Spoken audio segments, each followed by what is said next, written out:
नमस्कार दोस्तों, मेरा नाम है आयुष रैना। हम एक डेमोक्रेसी में रहते हैं और डेमोक्रेसी के अंदर मेजॉरिटीज बहुत इंपॉर्टेंट होती है क्योंकि डिसीजन लेने के लिए मेजॉरिटी का सहारा लिया जाता है। लेकिन जब हम पॉलिटी गवर्नेंस पढ़ते हैं ना, तो हमें ये पता लगता है कि एक्चुअली में कुछ फैसले, कुछ डिसीजंस ऐसे हैं जिनके लिए हमें फैसला लेना आसान बनाना है, लेकिन कुछ डिसीजंस ऐसे हैं जिनके लिए हम उन पे स्पेशल कंडीशंस लगाते हैं।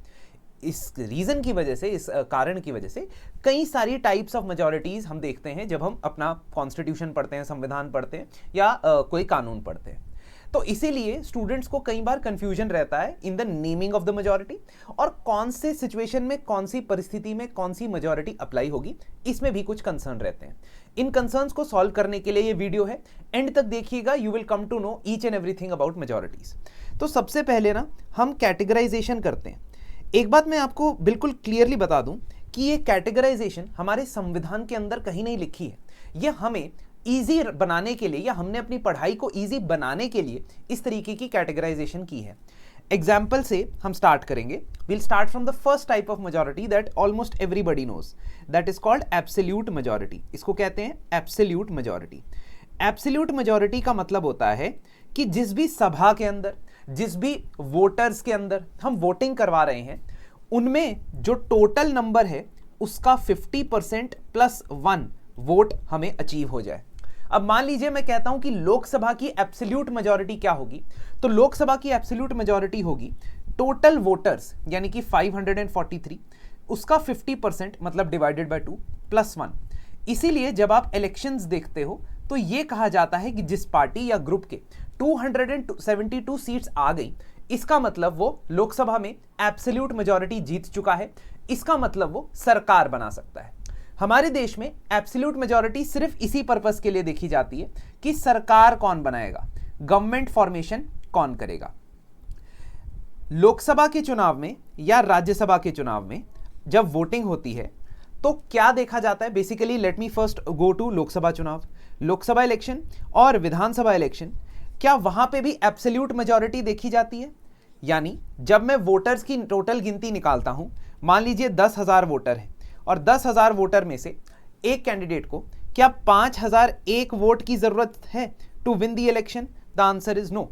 वहां पे उसे एब्सोल्यूट मेजॉरिटी नहीं चाहिए होती, वहां पे बस उसे मैक्सिमम नंबर ऑफ वोट्स चाहिए होते हैं। तो वो मेजॉरिटी वोट्स नहीं लेता है, he does not take majority votes, तो वहां पे मेजॉरिटी अप्लाई नहीं होती है, आप ये समझिएगा। लेकिन compare to let's say candidate A B C D are there and candidate A gets 4,000 votes, but candidate B C D कुल मिला के इनको 6,000 वोट मिले, लेकिन किसी भी एक कैंडिडेट को 4,000 से ज्यादा वोट नहीं मिले, यानी second number, third number, fourth number पे वो आए, तो इसका मतलब ए इलेक्शन जीत गया। इसको first pass the post system कहते हैं। खैर, मेजॉरिटीज पे वापस आते हैं। एब्सोल्यूट मेजॉरिटी का हमें मतलब समझ आ गया, टोटल नंबर ऑफ वोटर जो है या टोटल नंबर ऑफ पीपल जो है उसका 50% प्लस 1, ये होती है एब्सोल्यूट मेजॉरिटी। अब सिंपल मेजॉरिटी क्या होती है?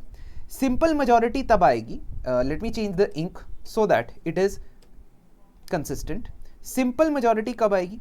सिंपल मेजॉरिटी आएगी तब जब जितने लोग वोट कर सकते हैं उनमें से जितने लोग आए हैं वोट करने, प्रेजेंट है, उसका 50% देखा जाएगा।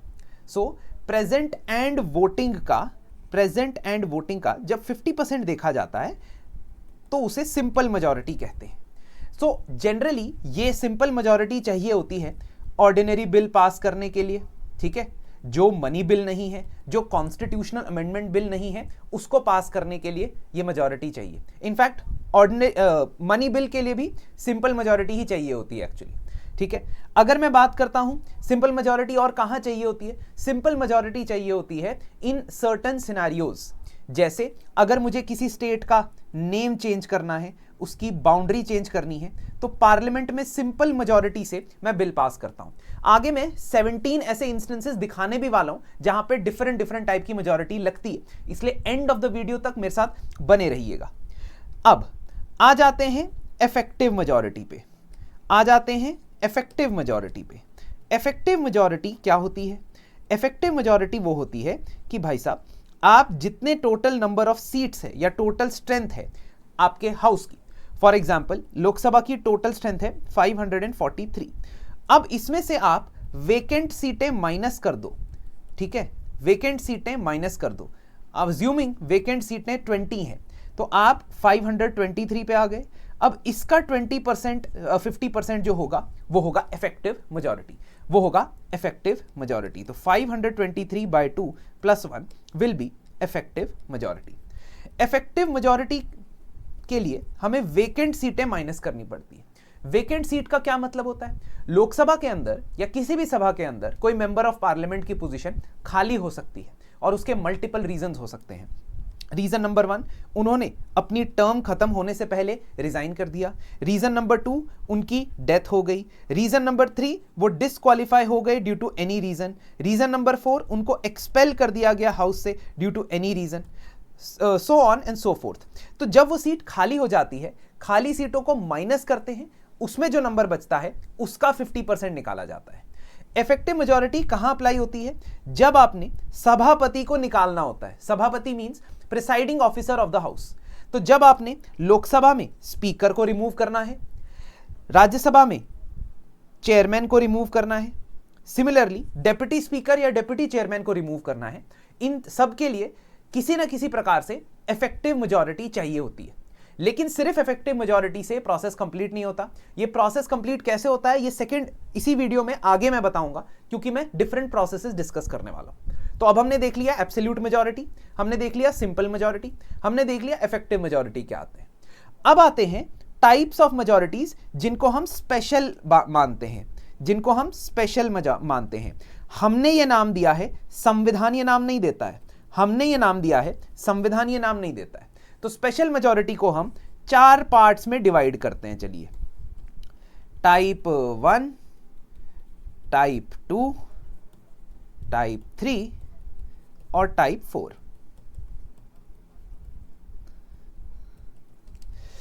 पहली दो जो स्पेशल मेजॉरिटीज हैं उनको हम पहले डिफाइन करते हैं। स्पेशल मेजॉरिटी टाइप 1 में हम क्या लिखेंगे? स्पेशल मेजॉरिटी टाइप 1 है जब सभा में हम 2 कंडीशंस अप्लाई करते हैं वोटिंग पे। ये क्या लिखा है मैंने? 50% of the total strength plus 2/3 members present and voting. Vote निकालने के लिए या मेजॉरिटी निकालने के लिए या किसी प्रपोजल को पास करने के लिए जब हम इस टाइप की मेजॉरिटी निकालेंगे, हम इसे टाइप 1 बुलाएंगे। हम बुलाएंगे, कॉन्स्टिट्यूशन नहीं बुलाता है। दोनों कंडीशंस सेटिस्फाई होनी चाहिए। एग्जाम्पल के तौर पे आप लोकसभा की बात कर लें। लोकसभा की टोटल स्ट्रेंथ अगर 543 है, उसका 50% कितना है? 271.5। इसका मतलब 272 है ना, आधा वोट तो नहीं लोगे आप, है ना। Secondly 2/3 present and voting. तो जिस दिन वोटिंग होगी उस दिन जितने लोग आए हैं उनमें से 2/3 फेवर में होने चाहिए, तभी वो मेजॉरिटी मानी जाएगी। एग्जाम्पल के तौर पे 2 एग्जाम्पल्स देता हूं। आज लोकसभा में 400 लोग आए हैं, आज लोकसभा में 300 लोग आए हैं, ठीक है। Day 1, day 2। डे 1 में जब मैं 400 की बात करता हूं, let me make it 420 for convenient calculation. जब मैं 420 की बात करता हूं तो दोनों कंडीशंस कब अप्लाई होंगी? 272 वोट्स तो मुझे चाहिए ही चाहिए, है ना, मिनिमम 272 वोट्स तो मुझे चाहिए। सेकेंडली मुझे 420 लोगों में से 2/3 वोट चाहिए, which turns out to be 280, है ना। 2/3 ऑफ 240 इज 420 इज 280, ठीक है। तो इसका मतलब जब मुझे 280 वोट मिल जाएंगे, जब मुझे 280 वोट मिल जाएंगे, मैं मान लूंगा कि आज का बिल पास हो गया है। जिस दिन लोकसभा में 300 लोग आए हैं ना, उस दिन वो बिल पास ही नहीं हो पाएगा। क्यों? क्योंकि 272 तो चलो शायद वोट कर दें फेवर में, बट उस दिन वो बिल पास होगा, but both conditions will be applied on that day also. तो उस दिन क्या होगा? 2/3 ऑफ 300 मतलब 200 लोग, ठीक है। लेकिन सिर्फ 2/3 से बात नहीं बनेगी, सिर्फ 2/3 से बात नहीं बनेगी, मुझे सेकेंड कंडीशंस भी चेक करनी पड़ेगी। That means 272 people should vote in that favour. तो इसका मतलब जब दोनों कंडीशंस अप्लाई होंगी, 50% of the total strength plus 2/3 present and voting, तब बात बनेगी, तब वोटिंग सही आएगी। इसीलिए अगर मान लीजिए 210 लोग आए हैं, 210 लोग आए हैं लोकसभा में, तो बिल पास ही नहीं हो सकता। यानी 272 से कम लोग अगर आए हैं तब तो बिल पास ही नहीं हो पाएगा, क्योंकि वो कंडीशन फुलफिल हो ही नहीं पाएगी। ये है स्पेशल मेजॉरिटी टाइप 1। ये इस्तेमाल होती है कॉन्स्टिट्यूशनल अमेंडमेंट्स के लिए जिनमें स्टेट्स का कोई रोल नहीं है या सेंटर स्टेट रिलेशंस को आप चेंज नहीं कर रहे होते। फॉर एग्जाम्पल फंडामेंटल राइट को चेंज करने के लिए या डायरेक्टिव प्रिंसिपल को चेंज करने के लिए ये स्पेशल मेजॉरिटी चाहिए। और भी चीजों के लिए इस टाइप की मेजॉरिटी चाहिए, लेकिन मैं वो आगे पढ़ाऊंगा, प्लीज मेरे साथ बने रहिए। अब टाइप 2 के अंदर 50% ऑफ द टोटल स्ट्रेंथ, हमने यहां पे जो भी कंडीशंस रखी वो कंडीशंस तो अप्लाई होंगी, लेकिन टाइप 2 के अंदर इन कंडीशंस के अतिरिक्त 50% of total strength plus 2/3 present and voting plus एक कंडीशन अप्लाई होगी 50% of states consent. 50% of states consent, इसको हम नाम देते हैं special majority type 2। We are giving the name, constitution is not giving the name. मैं ये बार बार रिपीट कर रहा हूं। तो इसका मतलब 50% of the total strength, 2/3 present and voting in both houses हो रहा है, लोकसभा में भी राज्यसभा में भी, और साथ ही साथ आप 50% ऑफ द स्टेट से भी पूछ रहे हो। इसे स्पेशल मेजॉरिटी की दूसरी कैटेगरी में डाल देते हैं, क्योंकि ये उन कॉन्स्टिट्यूशनल अमेंडमेंट्स के लिए है जो सेंटर स्टेट रिलेशंस को बदलने के लिए, चेंज करने के लिए हम अप्लाई करने वाले हैं। फॉर एग्जांपल, अगर हम कॉन्स्टिट्यूशन के 7th शेड्यूल में चेंज करते हैं तो this will then be used, तब इस्तेमाल होगा। ठीक है, अब third type of special majority क्या है? Third type of special majority है जब आप सिर्फ 2/3 of total membership of the house देख रहे हो, 2/3 of total strength of the house देख रहे हो। ध्यान रखना, ये पहले वाले से अलग है। पहले वाले में हम 50% ऑफ टोटल स्ट्रेंथ प्लस 2/3 देख रहे थे। टाइप 3 में हम टोटल स्ट्रेंथ का 2/3 देख रहे हैं। ये टोटल स्ट्रेंथ का 2/3 कौन सी कंडीशन में देखते हैं? जब हम प्रेसिडेंट को रिमूव करते हैं, इसका मतलब अगर लोकसभा में वोटिंग होगी, लोकसभा में 543 लोग हैं, इसका 2/3 मतलब 181, 362, तो 362 वोट्स आएंगे तो प्रेसिडेंट को रिमूव किया जा सकता है। टाइप 4 में आता है 2/3 present and voting, 2/3 of present and voting. सिर्फ ये कंडीशन लगती है, ये कंडीशन तब लगती है जब राज्यसभा के अंदर हम एक रेजोल्यूशन पास कर रहे होते हैं, कि पार्लियामेंट स्टेट लिस्ट के सब्जेक्ट पे कानून बना दे, तो तब ये वाली स्पेशल मेजॉरिटी अप्लाई होती है। तो लेट अस रिकैप, हमने एब्सोल्यूट मेजॉरिटी पढ़ा, वो सिर्फ गवर्नमेंट फॉर्मेशन के काम आती है और किसी काम नहीं आती है। सिंपल मेजॉरिटी पढ़ा, जो ऑर्डिनरी बिल या ऑर्डिनरी मोशन को पास करने के लिए वो इस्तेमाल होती है। इफेक्टिव मेजॉरिटी पढ़ा, जो प्रेसाइडिंग ऑफिसर्स को रिमूव करने के लिए काम आती है, जिसमें हम वेकेंट सीट्स को माइनस कर देते हैं और फिर मेजॉरिटी निकालते हैं। हमने स्पेशल मेजॉरिटी के 4 टाइप किए। टाइप 1 जिसके अंदर 50% plus 2/3, type 2 50% plus 2/3 plus 50% states consent, type 3 2/3 of total strength and type 4 2/3 of present and voting आते हैं। चलिए अब इन्हें अप्लाई करते हैं। Let us try to apply them in different conditions, but before that एक रिमाइंडर देना चाहूंगा कि हमारा प्रीलिम्स 1 का लास्ट बैच लाइव स्टार्ट हो रहा है, आज ही से स्टार्ट हो रहा है और ज्योग्राफी से स्टार्ट होगा।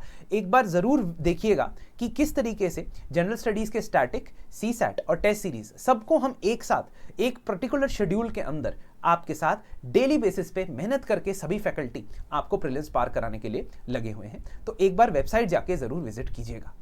मेजॉरिटीज की बात करता हूं। मेजॉरिटीज को अगर हम इस तरीके से समझ चुके हैं, we have understood the types of majorities as far as their naming is concerned, we need to understand कहां पे कौन सी मेजॉरिटी की आवश्यकता है। एक एक करके देखें। चलिए स्टार्ट करते हैं।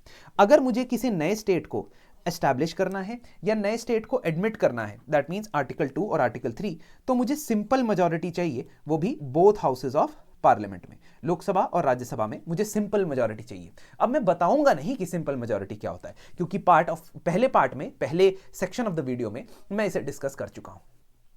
अब एबॉलिशन और क्रिएशन ऑफ लेजिस्लेटिव काउंसिल की जहां तक बात है, तो इसमें सिंपल मेजॉरिटी पार्लियामेंट में चाहिए, 50% of total strength plus 2/3 present and voting legislative assembly में चाहिए। ये याद रखिएगा कहां पे कौन सी मेजॉरिटी चाहिए। तो अगर किसी स्टेट को लेजिस्लेटिव काउंसिल बनवानी है, विधान परिषद बनवाना है, तो अपने स्टेट के अंदर पहले उसे स्पेशल मेजॉरिटी टाइप 1 से पास करना होगा अपनी असेंबली में एक रेजोल्यूशन, और उसके बाद पार्लियामेंट सिंपल मेजॉरिटी से उस बिल को पास करेगा। आर्टिकल 169 में ये लिखा है।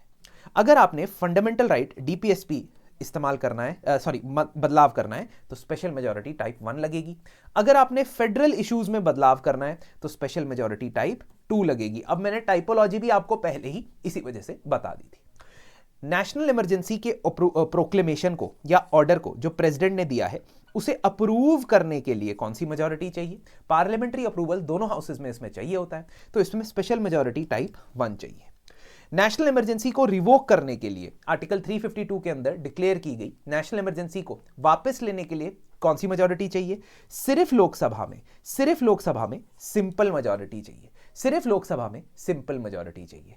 प्रेसिडेंट रूल के प्रोक्लेमेशन को अप्रूव करने के लिए प्रेसिडेंट रूल यानी article 356 which is different from national emergency, उसको अप्रूव करने के लिए कौन सी मेजॉरिटी चाहिए? दोनों हाउसेस में सिंपल मेजॉरिटी चाहिए। फाइनेंशियल इमरजेंसी को अप्रूव करने के लिए दोनों हाउसेस में कितनी मेजॉरिटी चाहिए? सिंपल मेजॉरिटी चाहिए।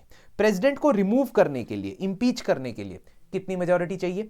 2/3 ऑफ टोटल स्ट्रेंथ, यानी स्पेशल मेजॉरिटी टाइप 3 जो थर्ड टाइप की हमने पढ़ी।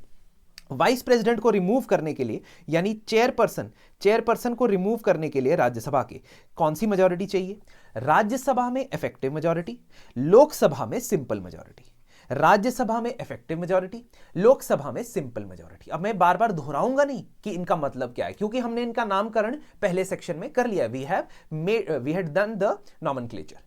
स्पीकर के रिमूवल या डेप्यूटी स्पीकर के रिमूवल के लिए कौन सी मेजॉरिटी चाहिए? लोकसभा के अंदर, सिर्फ और सिर्फ लोकसभा के अंदर इफेक्टिव मेजॉरिटी। इसी तरीके से डेप्यूटी चेयरमैन को रिमूव करने के लिए कौन सी मेजॉरिटी चाहिए? सिर्फ और सिर्फ राज्यसभा के अंदर इफेक्टिव मेजॉरिटी चाहिए। ठीक है, ये यहां पे नेक्स्ट में लिखा है। नो कॉन्फिडेंस मोशन पास करने के लिए सरकार के खिलाफ कौन सी मेजॉरिटी चाहिए? सिंपल मेजॉरिटी चाहिए लोकसभा के अंदर। सिंपल मेजॉरिटी चाहिए लोकसभा के अंदर। एक साधारण बिल के लिए, ऑर्डिनरी बिल को पास करने के लिए क्या चाहिए? सिंपल मेजॉरिटी चाहिए। सुप्रीम कोर्ट के जज को रिमूव करने के लिए, हाई कोर्ट के जज को रिमूव करने के लिए, CAG controller and auditor general को रिमूव करने के लिए, सीईसी चीफ इलेक्शन कमिश्नर को रिमूव करने के लिए, इन सब के लिए एक टाइप की मेजॉरिटी चाहिए जिसको हम स्पेशल मेजॉरिटी टाइप 1 बुला चुके हैं। 50% प्लस 2/3 प्रेजेंट इन वोटिंग। एक नई ऑल इंडिया सर्विस बनाने के लिए आपको कौन सी मेजॉरिटी चाहिए? Type 4, 2/3 member present and voting in Rajya Sabha. Parliament state list के सब्जेक्ट पे कानून पास करे, उसके लिए आपको कौन सी मेजॉरिटी चाहिए? 2/3 मेंबर प्रेजेंट एंड वोटिंग। तो अब से आप कभी नहीं भूलोगे जब आप इस टेबल को रिवाइज करोगे कि आपको कौन सी मेजॉरिटी किस चीज के लिए चाहिए। प्रीलिम्स क्रैश कोर्स के अंदर हम इन्हें डिटेल में पढ़ते हैं, कॉन्स्टिट्यूशनल लॉजिक के साथ पढ़ते हैं और सभी सब्जेक्ट को होलिस्टिकली तैयार करते हैं। Thank you. और नेक्स्ट आप कौन से टॉपिक पे वीडियो चाहते हो, कमेंट सेक्शन में मुझे जरूर बताइएगा। धन्यवाद।